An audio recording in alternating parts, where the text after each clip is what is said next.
Gue pasti jawabnya gini, kalau lu UMR udah fuck it, gak usah investasi.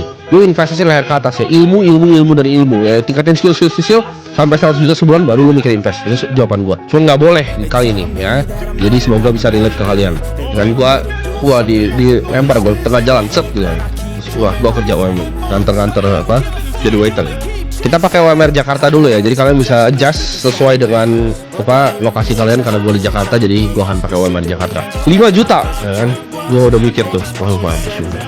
Jadi apa yang gue lakukan kalau gue punya 5 juta? Satu, udah pasti tempat tinggal sederhana ya. Jadi gue harus tinggal di kos-kosan. Kos-kosan gue dicari. Jadi ini gue riset. Ini actually gue riset. Jadi gue nggak sembarang keluarin angka dari mulut gue. Kos-kosan itu yang masih layak menurut gue untuk gue tinggal itu 1,5 juta ya per bulan. Itu masih oke lah. 3 kali 3 ada ranjangnya, gue bisa di laptop. Itu 1,5 juta angkanya. Ada kos-kosan lebih mahal, tapi karena kalau gue punya UMR, kan kalau gue UMR dengan otak gue sekarang, gue pasti kos-kosannya 1,5 juta. Itu gue mentok sama mentok kayak 1,5 juta. Nah makan, ini makan nih. Makan tuh realistis ya, gue budgetin 1 juta. Ini buat lo ada yang aneh-aneh. Menurut gua 1 juta itu a reasonable amount untuk lo bisa makan selama sebulan bahkan di Jakarta.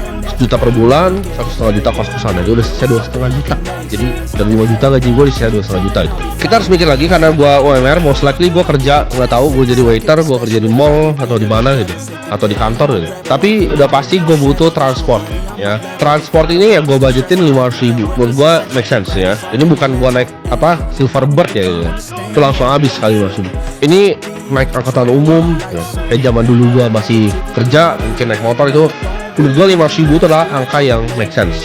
Satu lagi pengeluaran yang menurut gua wajib, internet mungkin ada dari kos, tapi kan kita butuh bayar internet sendiri dan utilities yang lain gitu, kebutuhan yang lain-lain itu gua budgetin di 200.000. Ini gua coba sehemat-hemat mungkin. Berarti dikurangin semua, kurangin transport 5.000 ya, 200.000 untuk utilities. Uang gua tuh basically sisa 1,8 juta. Dan gua kalau di posisi UMR ini gua disuruh mikir ya kan teman gua ini. Realistis gua nggak bakal nongkrong sama siapapun gitu. Gua nggak bakal peduli kalau teman gua bilang, "Oh, kita ke restoran nih." Gua enggak lah, tai lah, gua makan warteg lagi gitu. Gua nggak bakal kemana-mana ya. Jadi kalau kalian, "Oh, budget entertainmentnya mana?" Nggak ada. Ini kondisi untuk gua seorang diri ya, ini bukan keluarga. Karena gua nggak bisa bayangin kalau gua berkeluarga, gua belum berkeluarga. Tapi kalian dapat gambaran rough face. 1,8 juta itu nggak bakal gua sisin 300.000 untuk Netflix entertainment, enggak akan ada entertainment yang gua punya. Dan ini kan in case ini gua nggak boleh investasi leher ke atas. Kalau boleh leher ke atas gua pasti beli buku ya. Gua pasti beli buku yang bajakan yang 30.000 satunya. Jadi gua beli 300.000 tapi benar banyak. Kepikiran gua kalau gitu.